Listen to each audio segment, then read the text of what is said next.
जय हिंद प्यारे साथियों, आप लोग अपने परिवार dream academy by Ankit sir के साथ जुड़ चुके हैं। प्यारे साथियों, हम डेली कुछ ना कुछ करंट अफेयर के टॉपिक पर चर्चा करते हैं। तो आज हम चर्चा करेंगे प्यारे मित्रों लोकसभा। दरअसल लोकसभा के अभी बात करते हैं। लोकसभा स्पीकर नियुक्त किए गए और विपक्ष का नेता नियुक्त किया गया।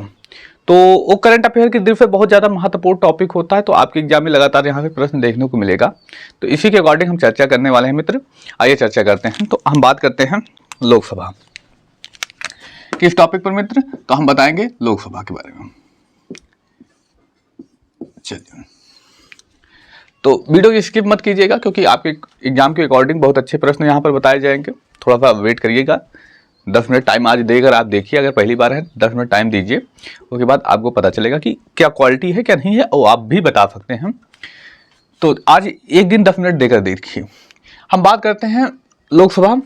अगर हम बात करते हैं वर्तमान में किस नंबर की लोकसभा है, तो वर्तमान में जो है वह 18वें नंबर की लोकसभा चल रही है। किस नंबर की मित्र, तो आप बताएंगे 18वीं लोकसभा है। कौन सी लोकसभा, लोकसभा।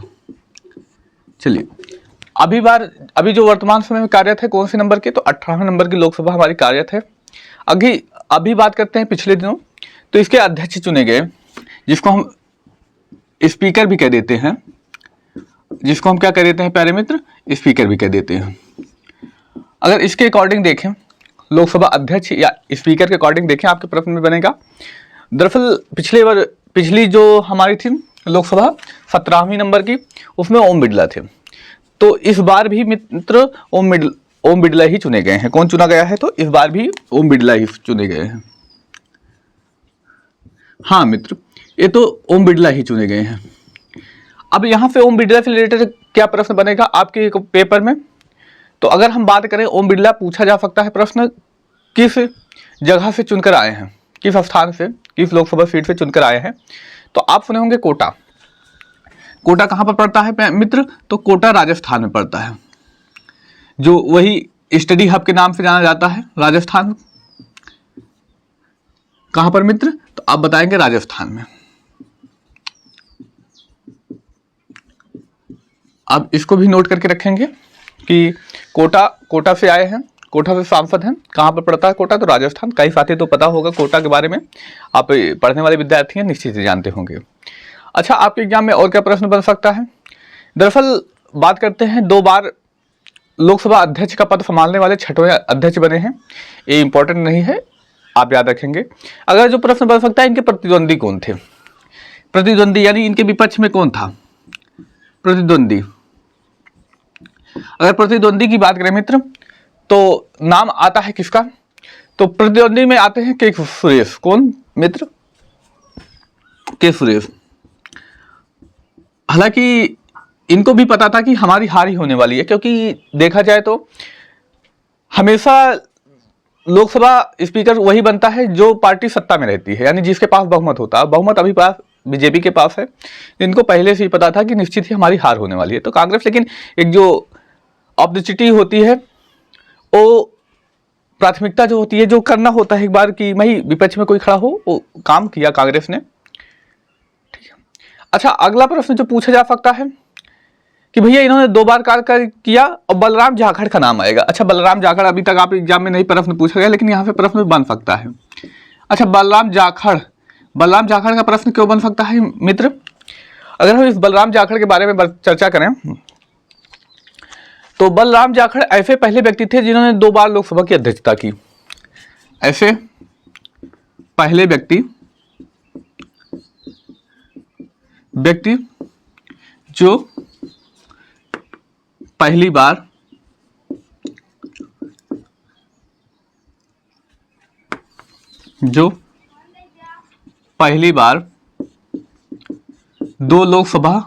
दो बार लोकसभा अध्यक्ष बने। अभी वर्तमान में हम देखते हैं ओम बिड़ला दूसरी बार लोकसभा अध्यक्ष बने हैं।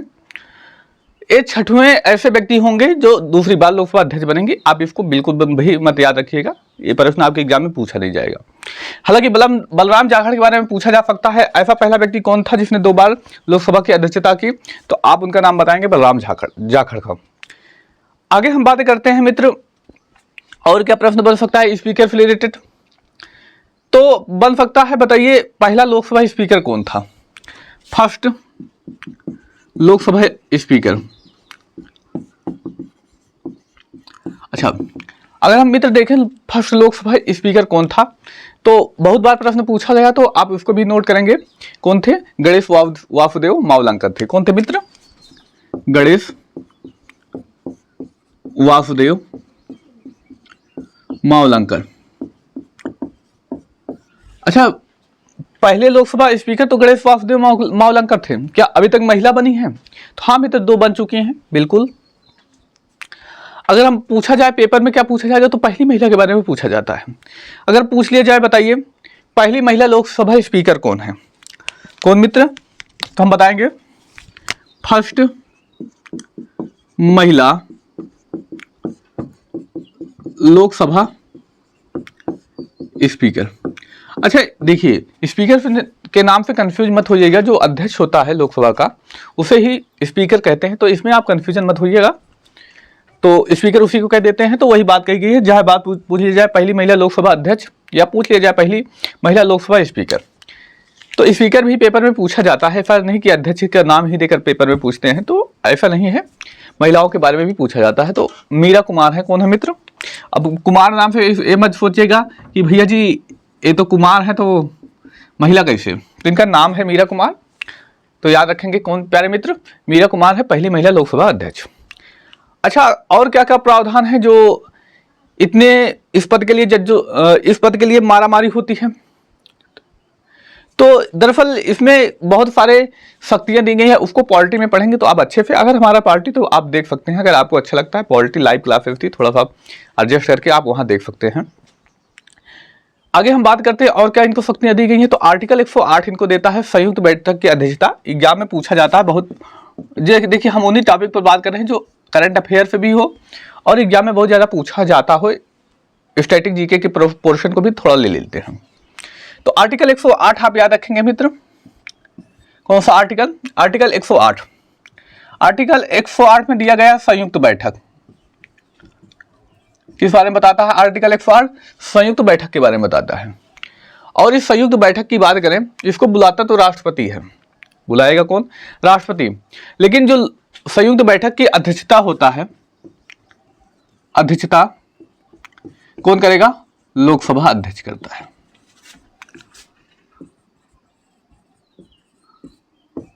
आप इसके नाम को याद रखेंगे। किसके नाम को मित्र? लोकसभा अध्यक्ष के नाम को। अच्छा, और क्या प्रश्न पूछा जा सकता है? अक्सर पेपरों में पूछा जाता है कि कोई विधेयक धन विधेयक है अथवा नहीं, इसका निर्णय कौन करता है? तो बहुत ज्यादा प्यारे साथी वित्त मंत्री की तरफ चले जाते हैं। तो इसका निर्णय जो है, कोई विधेयक धन विधेयक है अथवा नहीं, अगर बात करें इसके निर्णय की, तो इसका निर्णय जो करता है लोकसभा अध्यक्ष करता है। ना कि कोई वित्त मंत्री करता है, ना कोई वित्त विभाग से जुड़ा हुआ व्यक्ति करता है, ना कोई सांसद, कोई नेता, कोई नहीं, राष्ट्रपति तक नहीं करता। तो कोई विधेयक धन विधेयक है अथवा नहीं, ये निर्णय कौन करेगा? तो ये निर्णय करता है मित्र लोकसभा अध्यक्ष। बजट पेश करना वित्त मंत्री का काम है, और बजट आएगा, कोई धन विधेयक आता है, राष्ट्रपति परमिशन से आता है, सब वो बात ही बात है। लेकिन कौन विधेयक धन विधेयक होगा वह नहीं, वह निर्णय कौन करेगा? लोकसभा अध्यक्ष करेगा। अब लोकसभा अध्यक्ष मीटिंग में किसको क्या बोलना है, कितना बोलना है, कितने टाइम तक बोलना है, क्या प्रश्न कर सकते हैं, ये सारे निर्णय जो होगा कौन लेगा? लोकसभा अध्यक्ष लेगा। इसीलिए तो लोकसभा अध्यक्ष के लिए मारामारी बन रही है।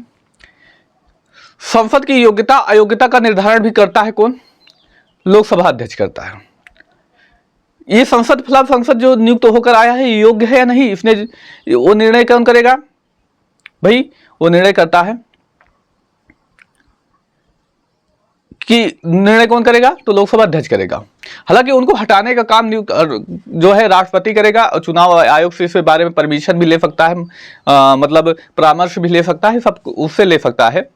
लेकिन पहली जो मुहर होगी कि भैया ये अयोग्य है, ये किसके पास जाएगा, तो लोकसभा अध्यक्ष इस पर डिसाइड करेगा। चलिए आगे हम बात करते हैं। तो कुछ महत्वपूर्ण तथ्य है लोकसभा अध्यक्ष के बारे में। अब दूसरा जो हमें पढ़ना है, प्रोटेम स्पीकर। दरअसल प्रोटेम स्पीकर बार बार नाम आता है। हम प्रोटेम स्पीकर के बारे में बता भी चुके हैं, लेकिन हमने वहां पर प्रश्न एक पूछा था, बताइए प्रोटेम स्पीकर होगा क्या, इसको शपथ मिलती है? जी हाँ मिलती है, हमने वहां पर बताया था। और कौन दिलाता है, ये प्रश्न आपसे पूछा था, तुम पूछा था नहीं?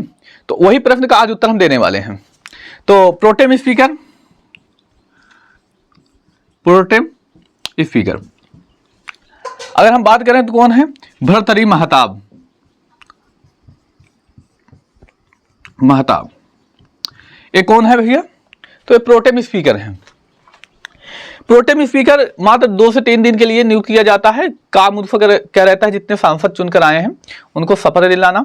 और जैसे आपने सुना स्पीकर की नियुक्ति हुई, विपक्ष के नेता की नियुक्ति हुई, कौन करता है? तो प्रोटेम स्पीकर करेगा। और जिस दिन ये काम खत्म उस दिन प्रोटेम स्पीकर का पद भी खत्म हो जाएगा। इसकी नियुक्ति कौन करता है? तो इसकी नियुक्ति राष्ट्रपति मित्र करते हैं। अगर हम देखें भर्तृहरि महताब के से रिलेटेड आगे कुछ महत्वपूर्ण तत्व, नियुक्ति कौन करेगा भाई? इसकी नियुक्ति राष्ट्रपति करेगा। इसको शपथ भी भैया मित्र राष्ट्रपति दिलाता है।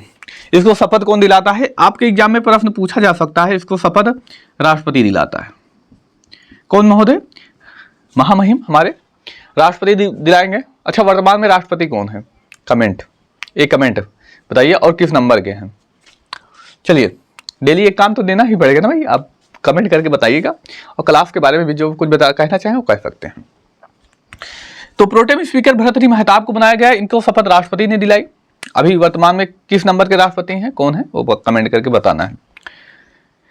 साथ ही इनके साथ मित्र 3 व्यक्ति और चुने जाते हैं। मान लीजिए 545 सदस्य चुनकर आए हैं। अब 545 को सदस्य दिलाना, तो एक व्यक्ति इतने लोगों को शपथ दिलाएगा तो थोड़ा सा टाइम भी लगेगा और थक भी जाता है। ऐसा नहीं है कि थकावट नहीं महसूस होती। तो उसके लिए 3 अन्य व्यक्ति को नियुक्त किया जाता है, यानी टोटल 4 लोग नियुक्त किए जाते हैं।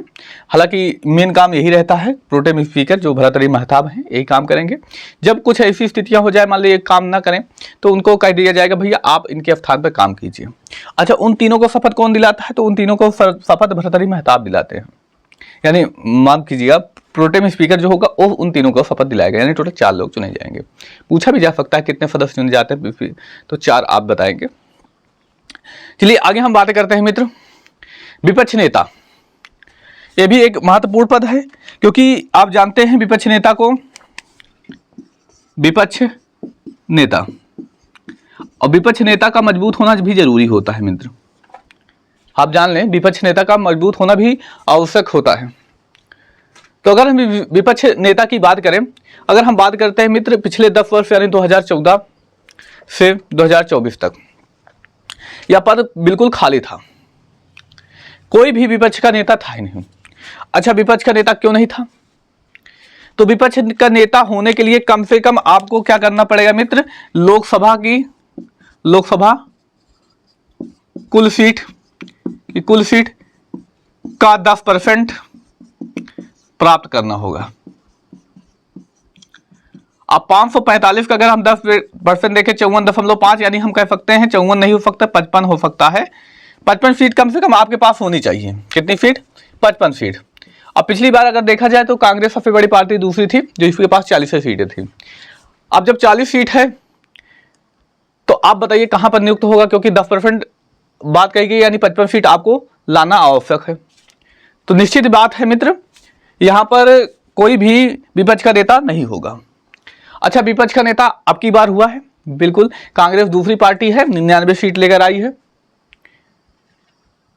तो इसी पार्टी का विपक्ष का नेता होगा तो कौन होगा? तो हम बात करते हैं मित्र, राहुल गांधी स्वयं बने हैं विपक्ष का नेता। कौन है आपकी इस बार? राहुल गांधी। इन राहुल गांधी को कैबिनेट मंत्री के स्तर के बराबर दर्जा दिया जाएगा। इनको सिक्योरिटी मिलेगी, जो कैबिनेट स्तर के मंत्री होते हैं उनको जो सुविधाएं मिलती हैं वो सारी सुविधाएं इनको मिलने वाली हैं। अब एग्जाम में प्रश्न पूछा जा सकता है आपके एग्जाम में, जो बताइए राहुल गांधी जी हैं, ये कहां से चुनाव जीत कर आए हैं, यानी किस विधानसभा क्षेत्र से सांसद बने हैं? तो ये प्रश्न पूछा जा सकता है निश्चित ही मित्र। तो इन्होंने 2 जगह से चुनाव लड़ा, एक तो रायबरेली, दूसरा केरल की वायनाड सीट से। ये दोनों जगह जीत गए, लेकिन शर्त क्या है कि आप केवल एक जगह से सांसद रह सकते हैं। जब चुना गया, सब कुछ प्रक्रिया कंप्लीट हुई, तब चुनाव आयोग ने इनसे कहा कि भाई आप केवल एक जगह से सांसद रह सकते हैं, तो आप कहां से रहना चाहेंगे, रायबरेली से रहना चाहेंगे, वायनाड से रहना चाहेंगे। तो अब यहां पर इंपॉर्टेंट बन जाता है ये प्रश्न, निश्चित ही कहीं ना कहीं देखना एग्जाम में घुमा फिरा कर पूछा जाएगा। दरअसल वायनाड पिछली बार थे, तो वायनाड पे बहुत ज्यादा चर्चा में है कि भाई वायनाड से ही होंगे, लेकिन इन्होंने कहा कि हाँ हम इस बार वायनाड की सीट को छोड़ेंगे, हम रायबरेली सीट से मित्र हम यहां पर लोकसभा के अंदर रहेंगे, यानी लोकसभा सांसद के रूप में कहां से, रायबरेली से रहेंगे। तो वर्तमान में ये कहां से हैं, रायबरेली से हैं, वायनाड सीट इन्होंने छोड़ दी। अब वहां पर दोबारा इलेक्शन होगा, अब वहां पर दोबारा इलेक्शन होगा उस सीट पर। अब देखो कौन चुन कर आता है, बात करते हैं। तो राहुल गांधी सिन्हा, और जो विपक्ष का नेता होता है, विपक्ष का नेता होता है, लोकसभा में एक समिति बनाई जाती है, लोक लेखा समिति। कौन सी, लोक लेखा समिति। इस लोक लेखा समिति का अध्यक्ष होता है। इस लोक लेखा समिति का क्या होता है मित्र, इस लोक लेखा समिति का अध्यक्ष कौन होगा, राहुल गांधी होंगे इस बार। और लोक लेखा समिति जो सरकार पैसे खर्च करती है उन सब की डिटेल की जांच करती है। तो विपक्ष का नेता होना इसलिए भी जरूरी है कि विपक्ष पक्ष जो है, जो वर्तमान सरकार है, वो कहां पर कैसे किस तरह से पैसे खर्च कर रही है, जो पब्लिक का पैसा है वो कहां पर यूज कर रही है, कैसे यूज कर रही है, सही तरीके से यूज किया जा रहा है नहीं किया जा रहा है, इन सबके लिए भी मित्र इस लोक लेखा समिति का अध्यक्ष होना भी आवश्यक है। कौन होता है, विपक्ष का नेता, इसीलिए विपक्ष का नेता भी आवश्यक है। पिछले 10 वर्षों में विपक्ष का नेता नहीं था, तो ये भी गलत बात है, होना चाहिए, हालांकि सीटें नहीं आई तो होगा कैसे। तो अब इस बार है राहुल गांधी जी हैं, तो इंपॉर्टेंट ये भी हो जाता है। अब याद रखिएगा ये कहां से हैं, रायबरेली से हैं, रायबरेली सीट से, रायबरेली सीट से। अच्छा एक प्रश्न आपसे हम पूछते जाएंगे जाते जाते, बताइए जो हमारे प्रधानमंत्री हैं माननीय नरेंद्र मोदी जी, नरेंद्र मोदी जी किस लोकसभा सीट से चुनाव जीते हैं, इसके बारे में आपको कमेंट करके बताना है। और हाँ, आज की क्लास आपको कैसी लगी वो भी बताइएगा मित्र। बाकी कोई समस्या होती है तो आप हमें बता सकते हैं, कमेंट करके बता सकते हैं, और कुछ पूछना चाहे तो पूछ सकते हैं। डेली ऐसे हम रोज कुछ नई जानकारियां लेकर आते रहेंगे जो आपके परीक्षा के लिए बहुत ही महत्वपूर्ण होगी।